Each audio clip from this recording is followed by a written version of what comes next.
YouTube family, good morning, Radhe Radhe. कैसे हैं आप सभी? आशा करती हूँ आप सब अच्छे होंगे और मैं भी बिल्कुल से ठीक हूँ।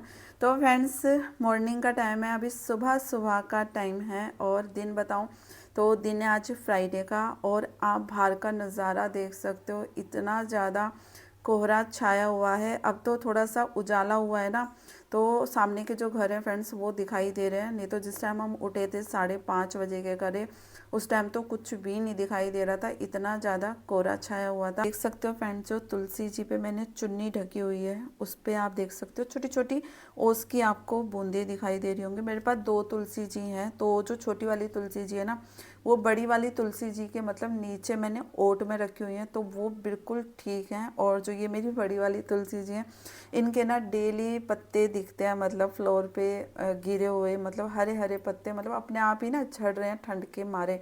और एक ना मैंने बेल लगाई हुई थी, उस बेल के भी फ्रेंड्स सारे ही पत्ते जो हैं ठंड के मारे झड़ चुके हैं, क्योंकि जो ठंड है ना वो हद से ज़्यादा बढ़ चुकी है। और अभी जनवरी का मंथ है, तो जनवरी के महीने में तो फ्रेंड जो सर्दी होती है वो अपनी चरम सीमा पे होती है। और अभी ना मौसम इतना ज़्यादा ठंडा हो रहा है कि सुबह उठने का ना बिल्कुल भी मन नहीं करता। थोड़ा सा सुबह सुबह आलस आता है, पर आलस को दूर भगा के टाइम पे उठ जाओ तो हमारे जो घर के काम है फ्रेंड्स वो सारे टाइम पर हो जाते हैं। और जब तक हम बिस्तर में रहते हैं ना, मतलब रज़ाई कंबल ओढ़ के बैठे रहते हैं, तब तक हमें ठंड लगती ही लगती है। आपने देखा होगा, आपने नोटिस करी होगी ये चीज़ कि जब तक रज़ाई कंबल में बैठे रहो ना तो ज़्यादा ठंड लगती है, और एक बार बिस्तर छोड़ दो तो पता ही नहीं चलता कि ठंड कहाँ गायब होगी। और फिर अपने काम में एक्टिव हो जाओ ना तो बिल्कुल भी जो ठंड है वो नहीं लगती है। और सुबह उठने के तो फ्रेंड्स ढेर सारे फ़ायदे होते हैं। सुबह जल्दी उठ जाओ, घर की जो साफ़ सफाई का काम है ना वो टाइम पे हो जाता है, सुबह सुबह हो जाता है। सुबह मंदिर में दिया लग जाता है, तो एक अलग से आप लोग देखोगे कि घर में ना पॉजिटिविटी का एहसास होगा। और सारा दिन हम एक्टिव रहते हैं, मतलब सुबह जल्दी उठते हैं ना तो पूरा दिन हमारा शरीर जो है वो एक्टिव रहता है। थोड़ा सा भी अगर हम लेट हो जाते हैं, लेट हमारे काम होते हैं, तो आप देखोगे कि दिमाग भी ना थोड़ा सा चिड़चिड़ा सा हो जाता है कि ये भी काम पड़ा है, वो भी काम पड़ा है। तो सुबह उठने के तो ढेर सारे अपने फ़ायदे होते हैं। तो बस पूरे घर में फ्रेंड्स मेरी जो बासी झाड़ू है वो मैंने अच्छे से लगा ली, क्योंकि अभी मुझे पोछा लगाना है। जब मुझे पोछा लगाना होता है ना तो बासी झाड़ू खूब अच्छे से डीपली तरीके से मैं मार देती हूँ। और बाहर से मैंने जहाँ हमारी गाड़ी खड़ी है वहाँ पे मैंने झाड़ू मारी ना, तो गाड़ी के साइड में किसी ने ना रोटी डाल रखी थी, और एक दो भी नहीं, ढेर सारी बाजरे की रोटी डाल रखी थी।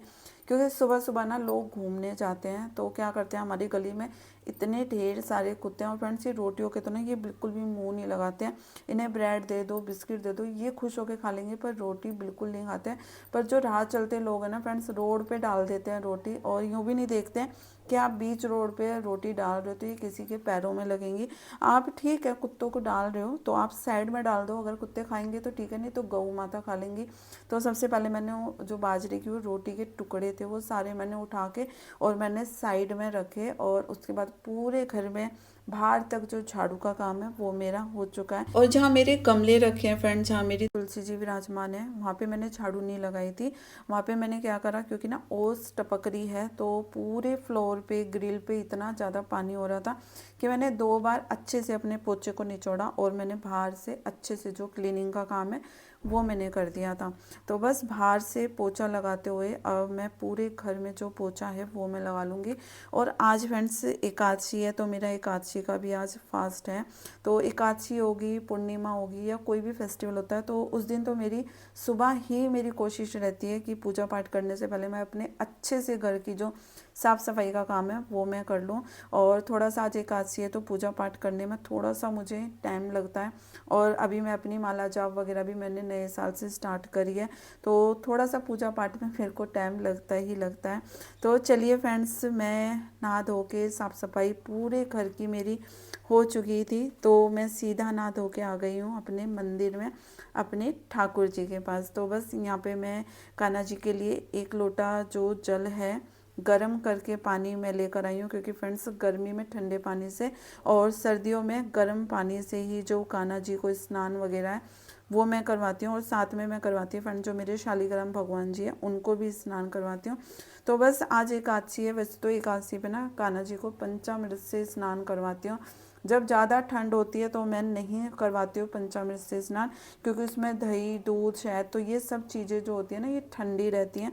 तो मेरे को अंदर से लगता है कहीं मेरे कान्हा जी को ठंड ना लग जाए। तो बस जब ठंड होती है तो मैं एकादशी पे क्या करती हूँ, जो ये अष्टगंध चंदन आता है पीले वाला, थोड़ा सा ये लेती हूँ और बस थोड़ा सा मैंने इसमें पानी डालकर या आप गंगा जल डालकर भी कान्हा जी की जो बॉडी पर है थोड़ा सा स्क्रब कर सकते हो। मैं ज़्यादा नहीं करती हूँ ठंड में, क्योंकि जो चंदन की तासीर होती है फ्रेंड्स वो भी ठंडी होती है।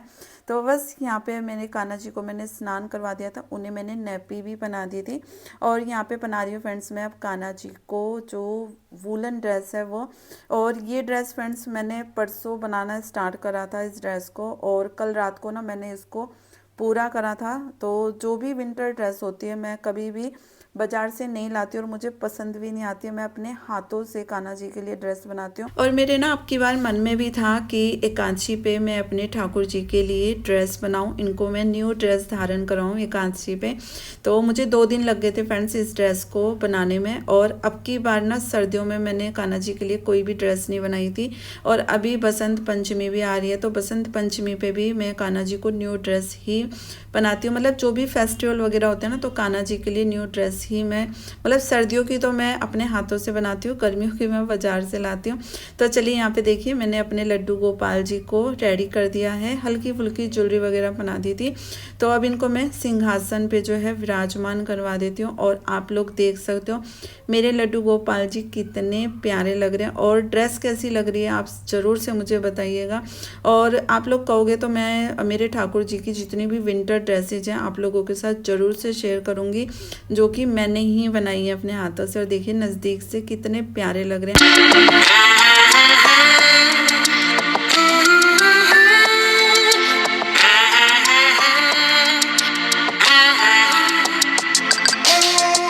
तो चलिए फ्रेंड्स यहाँ पे मैंने अपने लड्डू गोपाल जी को रेडी कर दिया था। और उसके बाद ना यहाँ पे हस्बैंड ने ला के दिए थे फ्रेंड्स फूल। तो सभी देवी देवताओं को मैंने फूल जो है वो अर्पण कर दिए थे। थोड़े से मैंने फूल बचा लिए थे, क्योंकि तुलसी जी पे, भोले बाबा पे मैं जब दिया लगाऊंगी तो बाहर भी मैं फूल चढ़ाऊंगी। उसके बाद यहाँ पे ना मैंने चंदन का जो टीका है, पीला चंदन, उसका मैंने कान्हा जी को, शालिग्राम भगवान जी को मैंने अर्पण कर दिया था। और जो उंगली में चंदन बच जाता है ना फ्रेंड्स वो मैं अपने माथे पे लगा लेती हूँ, कंठ पे लगा लेती हूँ। तो बस यहाँ पे मैंने धूप दीप जो है दीपक जला दिया था। और अब मैं फ्रेंड्स कहूँगी अपनी एकादशी की जो व्रत कथा है वो। तो मेरे पास ना बुक वगैरह नहीं है एकादशी की, मैं सोच रही हूँ बुक लेने की, जो 26 एकादशी होती है उनकी। तो मेरे पास नहीं है तो मैं क्या करती हूँ फ़ोन में गूगल पे निकाल लेती हूँ। गूगल पे आजकल सब चीज़ें निकल जाती हैं। तो ये जो एकादशी है पुत्रदा एकादशी है। तो बस यहाँ पे मैं अपनी एकादशी की जो व्रत कथा है वो कहूँगी। तो कथा कहने से पहले हाथ में या तो आप तिल ले लीजिए या फूल ले लीजिए, क्योंकि खाली हाथ कहते हैं कि कथा नहीं करनी चाहिए। रहते उन्हें इस बात की हमेशा चिंता सताती थी कि उनके बाद उनका राजपाट कौन संभालेगा, उनका अंतिम संस्कार, श्रद्धा, पिंडदान आदि कौन करेगा। बस यही सब सोच सोचकर राजा बीमार होने। तो चलिए जी यहाँ पे मेरी पूजा पाठ हो चुकी है। एकादशी की जो व्रत कथा थी वो मेरी हो गई थी। उसके बाद जो हाथों में फूल होते हैं ना वो हमें अपने कान्हा जी को ही अर्पण करने चाहिए। और यहाँ पे मैं 3 आरती करती हूँ। तो आरती वगैरह भी फ्रेंड्स मेरी हो चुकी थी। और यहाँ पे देख सकते हो फ्रेंड्स ये है मेरी माला, मतलब ये गौमुखी कहा जाता है इसको। और जो भी माला जाप करते हैं ना वो इस गौमुखी में ही रख के माला जाप की जाती है। तो यहाँ पे ना फ्रेंड्स मेरी अंदर मंदिर की पूजा पाठ हो चुकी है। और अब मैं जाऊंगी सीधा बाहर तुलसी जी में, और बेलपत्र में जो दीप और धूप है वो मैं दिखाऊंगी। तो यहाँ पे देखिए फ्रेंड्स मेरी जो थाली है वो भी मैंने रेडी कर ली थी। और थोड़े से मैंने फूल ले लिए तुलसी जी पे और भोले बाबा पे चढ़ाने के लिए। और एक छोटी लुटिया में मैंने लिया है भोले बाबा पे जल चढ़ाने के लिए। तो चलिए फ्रेंड्स यहाँ पे अब बाहर की भी जो पूजा है वो मैं कर लेती हूँ। तो बस यहाँ पे मैंने भोले बाबा पे जो जल है वो मैंने अर्पण कर दिया था। और ज़्यादा मैं जल नहीं अभी मैं चढ़ा रही हूँ, ना तो तुलसी जी में चढ़ा रही हूँ ना ही मैं और किसी पेड़ पौधे में, क्योंकि ना ठंड के मारे मिट्टी में इतनी ज़्यादा नमी है कि अगर हम डेली जल चढ़ाएंगे ना तो अंदर से जो जड़ है वो गलना स्टार्ट हो जाएगी। और आप बेलपत्र के पौधे पे आप देख सकते हो ठंड के मारे ना सारे ही पत्ते सूख चुके हैं, मतलब झड़ चुके हैं। वैसे जो ये टहनी है ये बिल्कुल हरी है, तो फूट आएगी, थोड़ा सा मौसम सही होएगा उसके बाद। और यहाँ पे आज एकादशी है, तो मैंने तुलसी जी में जल वगैरह नहीं दिया था, क्योंकि कहते हैं फ्रेंड्स एकादशी के दिन तुलसी माता भगवान विष्णु के लिए व्रत रखती है, तो एकादशी पे ना जल वगैरह नहीं चढ़ाना चाहिए। आप धूप और दीप फूल वगैरह जरूर से अर्पण कर सकते हो, पर जल नहीं चढ़ाना चाहिए। तो बस पूजा पाठ करने के बाद सीधा मैं आ गई हूँ किचन में। यहाँ पे बनाएंगे अपने लिए 1 कप चाय, और अभी ना कान्हा जी को भी मुझे दूध और मखाने का भोग लगाना है, तो पहले मैं चाय चढ़ा देती हूँ। चाय मेरी बॉईल होती रहेगी, उसके बाद फिर मैं मखाने वगैरह भी फ्राई करूँगी।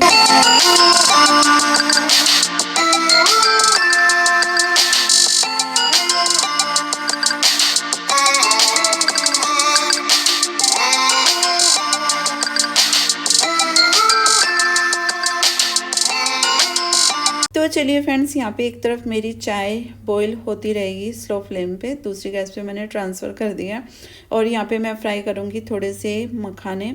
वैसे ना हस्बैंड गए ना, तो उस टाइम थोड़े से मेरे लिए मखाने ये फ्राई करके गए थे, पर वो मखाने ना बिल्कुल ठंडे हो गए थे, तो मैंने सोचा अपने कान्हा जी के लिए थोड़े से गरम गरम जो मखाने हैं वो मैं फ्राई कर देती हूँ, और उनको ना थोड़ा सा और मैं गरम कर लूँगी बाद में। तो बस यहाँ पे मैंने थोड़ा सा फ्राई पैन में फ्रेंड्स देसी घी डाल दिया था। देसी घी में मखाने फ्राई करो ना तो बड़े मतलब खाने में भी टेस्टी लगते हैं, और एकदम ना घी में क्रिस्पी क्रिस्पी से भी हो जाते हैं। तो बस यहाँ पे मैं अपने कान्हा जी के लिए जो दूध है वो मैं निकाल रही थी, और मखाने भी ना फ्रेंड्स मेरे फ्राई हो गए थे। तो चलिए सबसे पहले अपने लड्डू गोपाल जी को जो भोग है वो मैं लगा देती हूँ, और दूध में और मखाने पे ना तुलसी पत्ता ज़रूर से मैं रखूँगी, क्योंकि बिना तुलसी के तो कान्हा जी भोग स्वीकार ही नहीं करते हैं। तो बस कान्हा जी को मैंने भोग लगाया। उसके बाद जो हस्बैंड मखाने फ्राई करके गए थे, वैसे तो ये फ्राई थे, बस थोड़े से ठंडे हो गए थे, तो यहाँ पे ना फ्राई पैन में मैंने डाल लिए हैं, तो थोड़े से इन्हें गर्म करके और फिर मैं खाऊँगी। और यहाँ पे फ्रेंड्स मेरी देखिए चाय भी बन गई है, और आज ना थोड़ी सी कड़क चाय बनाई है, क्योंकि थोड़ा सा ना मुझे सर में दर्द महसूस हो रहा था, थोड़ी सी मतलब तेज पत्ती करके मैंने चाय बनाई है आज। तो चलिए फ्रेंड्स अपना नाश्ता वगैरह मैं कर लेती हूँ, उसके बाद आप लोगों से मिलती हूँ।